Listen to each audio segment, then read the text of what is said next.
సుందరకాండము ప్రథమ సర్గ శేషభాగము.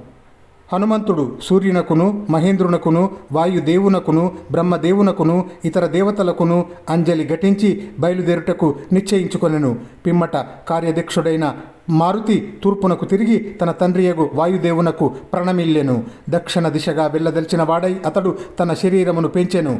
రామకార్య సిద్ధికై సముద్రమును లంఘింప నిశ్చయించుకొని వానర వీరులు అందరూ చూచుచుండగా అతడు పున్నమి పర్వదినముల యందు ఉప్పొంగు సముద్రుని వలె వృద్ధి చెందెను. హనుమంతుడు సముద్రమును అవలీలగా దాటగోరి అపరిమితముగా తన శరీరమును పెంచెను. లంఘించుటకు ఉద్యుక్తుడై మహేంద్రగిరిని తన కరచరణములచే బలముగా అదిమెను. ఆ పర్వతము స్థావరమే అయినను మారుతి గట్టిగా అదుముటచే అది కొన్ని క్షణముల పాటు కంపించెను.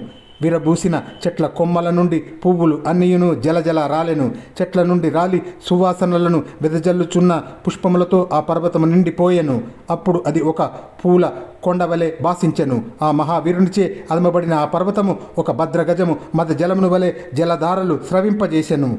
మహాబలశాలి అయిన ఆ మారుతిచే అదమబడిన మహేంద్రగిరి తన పగుళ్ల నుండి బంగారు వెండి కాటుక ధారలను వెలిగ్రక్కెను. ఏలనన అగ్ని యొక్క సప్త అర్చులలో మధ్యమ అర్చి అనున్నది సులోహిత. దాని జ్వాలల నుండి పొగలు వెలువడుచున్నట్లు ఆంజనేయునిచే అదమబడిన ఆ మహేంద్రగిరి నుండి పెద్ద పెద్ద ఎర్రని శిలలు ముక్కలు ముక్కలుగా బయటపడసాగెను.